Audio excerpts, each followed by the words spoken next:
Mas pensa bem, com isso, faz um tempinho que a gente não vê o analista e ele já lançou outra de Tokyo Ghoul. Então veremos outro de Tokyo Ghoul. A tragédia não contada de Derise Kamishiro. Derise, como personagem feminina, pra mim ela é a terceira melhor personagem feminina e a segunda mais bonita. Ah, como assim a segunda mais bonita? É porque a Touka não tá na lista. Ela é muito acima de qualquer outra. Então ela não entra na lista de beleza. Ela já está acima dela. Aí a primeira mais bonita se torna a Eto. E a segunda mais bonita se torna a Rize. Então, né, ela sobe uma posição por causa disso.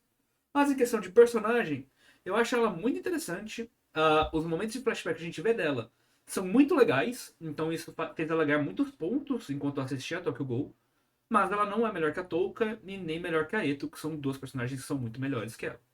Mas de qualquer forma, estamos enrolando demais. Vamos ver sobre a tragédia Salve, não salve, meus contada da analistas. Show, Rize. Luca aqui mais uma vez. E hoje eu trago mais um episódio da nossa série de Tokyo Ghoul aqui no canal. Dessa vez, vamos falar de uma das personagens mais importantes e ao mesmo tempo mais deixadas de lado na obra de Tokyo Ghoul. E obviamente eu estarei me referindo a Kamishiro Rize, aquela que causou toda a tragédia do nosso mano Kanequinho. Então, se você quer saber mais desse anime, Cara, isso tem um bagulho que eu reclamo muito, que eu sempre reclamei, que eu sempre falo mal pra caralho da segunda parte da primeira temporada de Tokyo Ghoul, é o fato de eles não mostrarem o momento que o Kaneki chega no laboratório e tem toda aquela parte de você descobrir que todos os meio-gols que estão aparecendo são experimentos de órgãos retirados da Arisa que está sendo mantida viva e presa pelo doutor. E o fato de que o Kaneki foi o experimento perfeito. Mano, isso é tão incrível. É um bagulho que quebra tanto tua mente no momento que você lê a primeira vez. Cara, isso é absurdo demais. É um dos momentos de revelação mais incríveis do arco. Além de outros pontos muito maneiros de Tokyo Ghoul nessa parte. Que o anime só ignorou, né? Como sempre. por aqui. Ai. E depois fizeram um Tokyo Ghoul super rushado. E tirou todo o peso, o drama. A explicação do porquê que a Arisa tava lá no topo do dragão.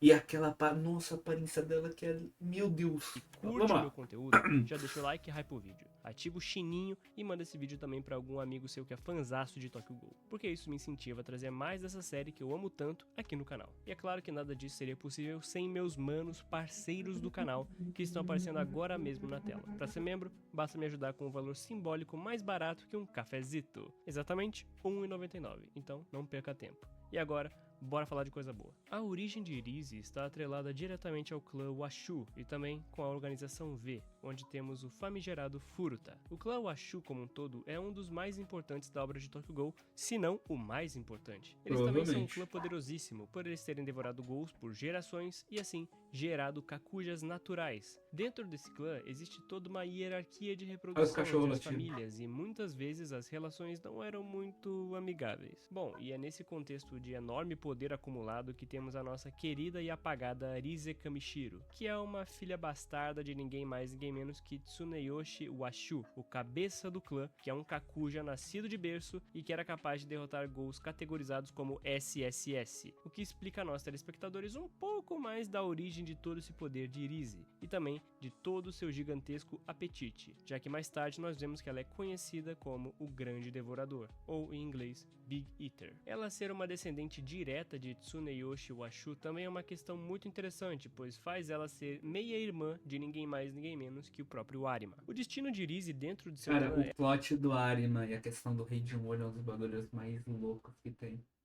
Minha cabeça explodiu na primeira vez, velho. era basicamente ser uma geradora de outros ghouls, um útero, por assim dizer, sendo impregnada diversas vezes e servindo como uma ferramenta provedora para novos descendentes, mesmo que isso fosse contra sua vontade. Para fugir desse destino absurdo, ela conseguiu fugir do clã com a ajuda de seu amigo de infância, o Furuta, e com isso, mais tarde, ela acabou meio que sendo achada por acidente pelo Chachi, que acabou se tornando sua filha adotiva, o que eu achei bem legal. Nós temos poucas Esse é um dos informações. momentos mais legais dela, assim, nos primeiros flashbacks. Essa questão de pai adotivo e tal. Essa conexão dos dois é muito gostosinha de ver. É muito boa. Acerca da história do Chachi, e ele é basicamente um Ghoul que praticou boa parte de sua vida as artes marciais, elevando a sua natureza Ghoul juntamente das artes humanas da prática do combate, juntamente de um humano conhecido pelo nome de Kamishiro. E então, o Chachi mais tarde recebeu esse nome desse humano, como se eles tivessem realmente um vínculo de mestre e aprendiz. Sendo assim, nós podemos assumir que o Chachi foi adotado quando ele era mais novo, e ele tá fazendo a mesma coisa agora com a Arise. E assim, nós também sabemos que o Chachi era um cara bem cuidadoso com a Arise, e que sempre se preocupou muito com o apetite voraz da pequena, também dando a ela o sobrenome de Kamishiro. A preocupação dele perante o apetite da Arise sempre foi um tema bem frequente na história dos dois, tanto é que, por mais que ele desse sermões nela, ela meio que cresceu e começou a negligenciar ele, e muitos especulam que seja por causa disso que ela chamou muita atenção de vários pombos pelos distritos, e isso acabou fazendo o próprio Chachi ser pego pela CCG. E o próprio sobrenome Kamishiro, inclusive, significa geração de Deus, já que Kami significa Deus e Shiro seria o kanji referente à geração, sendo assim como uma geração divina, ou que na minha interpretação poderia ser alguma referência sobre a importância da geração dela dentro da família Washu para o mundo inteiro de Tokyo Ghoul, já que o nome Rize também tem um significado bem interessante. Ri significa benefício, lucro ou tirar vantagem, e Z vem do kanji mundo. O que ela faz bastante, né? Ela foi beneficiada pelo clã Washu, pegou e caiu fora. E a mesma coisa com o Chachi. Ela foi lá, tentou tirar vantagem dele e meio que pulou fora do barco também. Enfim, no todo, o nome inteiro de Rize pode ser traduzido como aquela que tira vantagem do mundo e pertencente à geração divina. O que, convenhamos, é uma grande ironia por todo o destino da personagem. Rize é uma personagem cuja origem já denotava o sofrimento. Ela seria usada como uma geradora de ghouls pelo seu clã de maneira completamente abusiva, e mesmo fugindo desse destino, ela acabou da mesma forma sendo usada e abusada pelo Dr. Kanou. Cara, tipo, no final ela continuou fazendo a mesma coisa, só que de forma diferente. É louco demais, velho. Por mais que ela sempre fosse uma Ghoul forte e com bastante regeneração e poder, a maior parte da vida dela foi basicamente fugir e se esconder, sempre com a ajuda de terceiros como o Chachi e o Furuta. E todo o passado dela e do Chachi denota essa questão de fuga da Rize, como se ela sempre estivesse sendo a presa em constante perseguição pelos predadores. E Chachi sempre teve o papel de pai, que ele visou proteger a sua filha adotiva. Ele a ensinou a criar o hábito e gosto pela leitura, da mesma forma que também tentou avisar sobre ser discreta. Tudo isso por se importar muito com a garota e com a responsabilidade que ele mesmo assumiu em ser um bom pai da filha adotiva. E eu quero fazer essa análise mais devagar, eu acho que eu tô indo muito rápido. Eu quero ir mais lentamente acerca dessa personagem, por isso, vamos desmistificar agora um pouco dessa imagem da Rize super poderosa e independente. A estética. A estética é um campo da filosofia que abrange muitos conceitos como o social e também toda a questão da hierarquia de poder através da aparência e da sensibilidade. A forma como vemos e interpretamos certos elementos com os nossos 5 sentidos. Rize se apresentou para nós telespectadores como sendo a nossa primeira demonstração de poder no mundo opressor de Tokyo Ghoul. Ela era uma Ghoul poderosa e com uma postura dominadora, típica de uma femme fatale, e que poderia estraçalhar o Kaneki como bem entendesse e quando quisesse. Isso inclusive dialoga muito com a estética inteira da personagem e é uma faceta que atrai bastante a audiência. E como atrai, viu? Ela brincou com a comida de maneira passional e acabou sendo derrotada por diversas vigas de metal que caíram sobre ela. Vigas essas que foram acionadas pelo Furuta em um ataque de ciúme por querer a Rize apenas para si. Mas o foco principal é, Rize para nós, e principalmente para Kaneki, representava poder, confiança e autonomia. Em seu ponto mais baixo, durante a tortura de Jason, Kaneki projetou Rize consigo, e ela estava lá, presente, o fazendo refletir sobre todos os males de sua vida, e também... Cara, nossa, velho. Esse momento é bom demais, cara. Quando teremos um anime que pega esse momento e traz todo o peso que esse momento tem. E eu falo não só a questão de conversa, mas eu falo de trilha sonora, questão gráfica, sabe?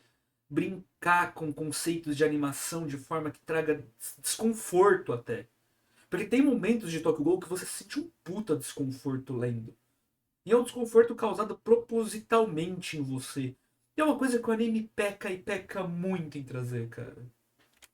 Sobre todas as suas dicotomias entre força e fraqueza, entre os culpados... Pô, tá dando até vontade de ler Tokyo Ghoul de novo agora. do sofrimento do mundo. A partir dessa antropofagia, Kaneki consome a Rize e vê em si mesmo os atributos que ela representava em seu imaginário. Devorar para ganhar poder. Todo o poder, a confiança de não estar errado. O painel dele se devora, né? Mas sim viver em um mundo errado, e todos os dilemas morais que haviam em sua mente passaram a ter respostas graças a isso. E por isso, Rise continuou a ser muito significativa para Kaneki. Por tudo isso, ele teve um enorme choque em saber que ela ainda estava viva, e não apenas isso, mas sendo usada para criar outros Gous semelhantes a Kaneki de maneira completamente torturante e cirúrgica pelo próprio médico que cuidou de Kaneki, o Dr. Kano. Para Kano, o mundo está engaiolado pela fraqueza da própria raça humana, e os Gous seriam a solução para quebrar essa gaiola. E para isso, a Rise se tornou o útero perfeito para essas novas criações, como Shiro e a irmã Kurona, além de seu maior sucesso, o qual ele considera seu próprio Kaneki. De todo modo, para que esse projeto... Pô, a Shiro e a Kurona são personagens que são tão legais. Mas, nossa, o final... Nossa. Depois da luta do Jules e o final das duas é bizarro, velho. É bizarro de bom. projeto pudesse acontecer, foi necessário prender Rise e abusar das propriedades nutritivas e regenerativas do seu corpo. E é a partir daí que temos a maior subversão da estética de Rise para Kaneki. Ele tinha todos os motivos para odiar a personagem, principalmente por ela ser a responsável pelo seu primeiro ataque, aquele que originou toda essa tragédia do Kaneki envolvendo ele no mundo dos Gous. Mas ele não consegue odiar a Rise. E por quê? Porque ela é muito bonitinha? Não. Ele sempre teve apego a ela, mas de uma forma diferente. Ele atribuiu a ela toda a imagem de força que ele sempre buscou e que ele mais precisava em seus momentos de crise. A personificação dessa figura sempre apareceu nos momentos de maior desespero do personagem, mas, após todo o experimento de Kano, Rise foi resgatada pelo Yomo e Kaneki fez questão de a ver naquele momento. Ele precisava ver ela mais uma vez. Com isso, ele vê a Rise em um estado oposto a tudo que ele havia atribuído a ela esse tempo inteiro. A fantasia de Kaneki daquela femme fatale invencível e absoluta foi subvertida pela fragilidade e dependência de uma mulher desesperada em um péssimo estado mental e físico, onde Yomo precisava alimentar com o mínimo possível devido às sequelas de tudo que ela havia passado. Seu estado mental era tão debilitado que ela nem sequer conseguia compreender quem era o Kaneki à sua frente. E claramente isso rendeu a Kaneki uma grande reflexão sobre como seu poder nunca foi o poder de Rise em si. Cara, isso é bizarro demais. É bizarro e tipo pra caralho. Mas sim, seu próprio poder. Junto com o choque de realidade, o Yomo complementa que, quando Kaneki fugiu das garras de Jason, ele fez tudo o que ele fez com o poder que ele tinha. Aquela era a manifestação de seu próprio poder, e não o poder de Rise em si, o que ajuda o Kaneki a compreender ainda mais sobre si mesmo. Naquele momento, Yomo priorizou cuidar de Rise muito por conta também de um antigo acordo envolvendo Chachi e Yoshimura, em que eles haviam concordado que Yoshimura iria proteger a Rise enquanto Chachi cuidaria da Eto, sempre que possível.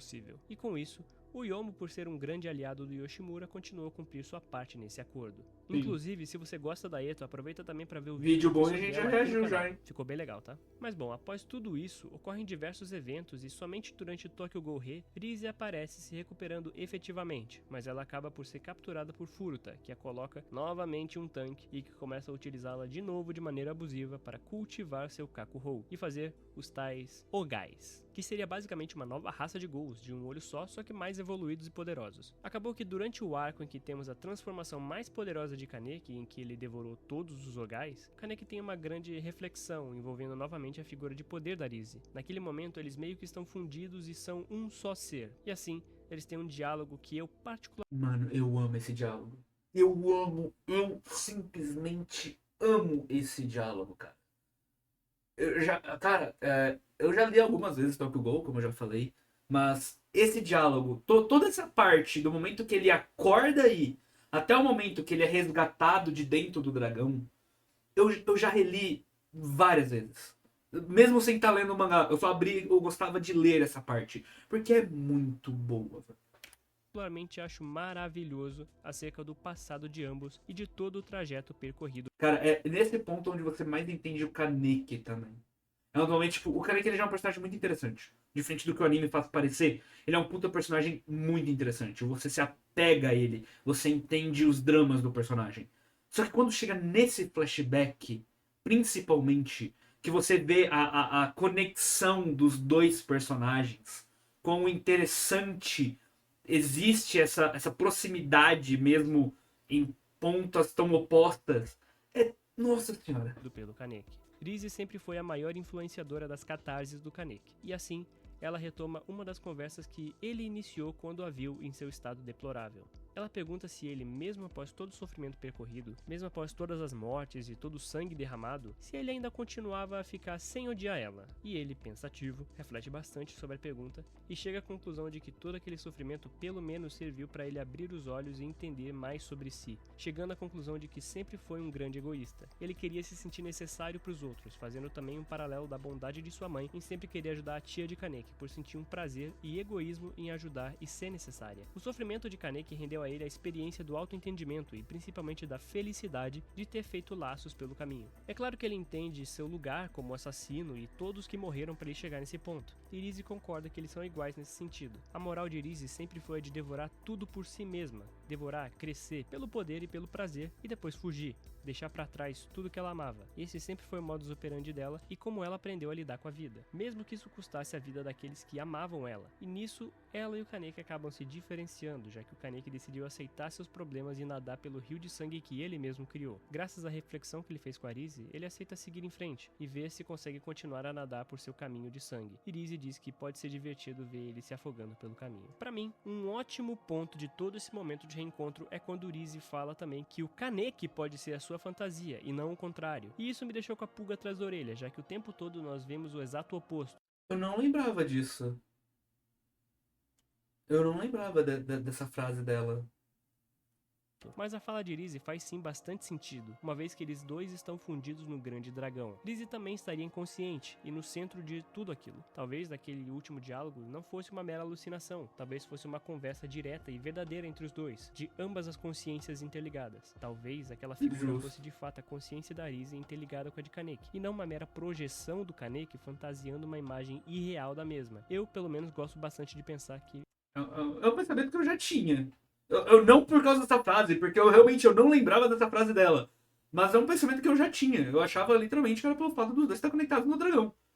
É isso aí. Por fim, vale ressaltar que Irise é fundamental na história do Kaneki, e que ele mesmo afirma que aceitaria encontrar ela mais uma vez no passado e fazer tudo aquilo de novo. Se ele pudesse escolher mudar seu destino, ele continuaria a seguir as coisas como elas foram, com todas as tragédias e tudo mais. Graças a ela, ele conseguiu aceitar a vida e entender a felicidade de viver. E ele não vê aquele sofrimento como algo sem sentido. Sem contar que foi nisso que ele encontrou a Touka, Caralho a 4, teve a filha deles, né? Que eu não lembro se nesse ponto ele já sabia. Eu não lembro se ela já tinha falado que a Touka já tinha falado que tava grávida. Mas, cara, tipo, literalmente, se tudo que aconteceu com ele não tivesse acontecido, ele não seria quem ele é. É um ponto de autoaceitação do personagem que é muito maneiro. Na verdade, ele vê tudo aquilo como algo essencial para o crescimento dele. No fim, Irise foi a acompanhante perfeita do Kaneki durante toda essa vida, e a jornada se encerrou com a morte dela mesma, nas mãos do próprio Kaneki. Era um fim necessário, ele precisava fazer aquilo para ele conseguir de fato seguir em frente. E eu acho esse final perfeito para a personagem que iniciou toda essa história. Mas sobre a Irise, é isso, rapaziada. Cara, o fato de, tipo, ela... O final ser realmente ela desta vez morrendo, e a gente tendo a confirmação, porque foi o Kaneki que fez... É a fechada de um ciclo. Porque ela iria matar ele. Ela ia matar para devorar ele. E ela, teoricamente, morreu. Teoricamente, ambos morreram naquele momento. E renasceram de alguma forma. Várias vezes. Por motivos diferentes. E no final, o fato dele aceitar o caminho dele, voltar e então matar ela, meio que fecha esse ciclo de uma forma magnífica. É simplesmente genial. É por isso que Tokyo Ghoul é uma obra tão incrível. Não tenho o que dizer. Essa é a verdade. Tokyo Ghoul é simplesmente uma obra absurdamente incrível que precisamos de uma boa adaptação. Mas de qualquer forma, é isso. Deixe suas opiniões aí. Você que viu o vídeo, o que você acha sobre a Arise? Você sabia sobre tudo isso dela? Já leu o mangá? Não leu? Cara, se você não leu, recomendo. Leia o mangá de Tokyo Ghoul. Por favor. Atualmente tem uma scan que está refazendo a tradução. Eu não lembro exatamente qual. A última vez que eu vi, eles estavam na luta do Kaneki contra o Jason, se eu não me engano. Ou quando ele estava prestes até a luta deles. Quando o pessoal estava invadindo a base da Ogre. Acho que é mais ou menos por aí, quando eu vi. Eu estou muito considerando começar a ler a partir dessa scan, né? Pensando que Eles pegaram a versão mais atualizada, sem todo o problema de imagem borrada e caralho 4. Então, não sei. Eu diria para vocês aproveitarem agora que tá muito bem. De qualquer forma é isso. Eu vejo vocês no próximo vídeo. O vídeo original obviamente está na descrição. Valeu, falou e tchau, tchau.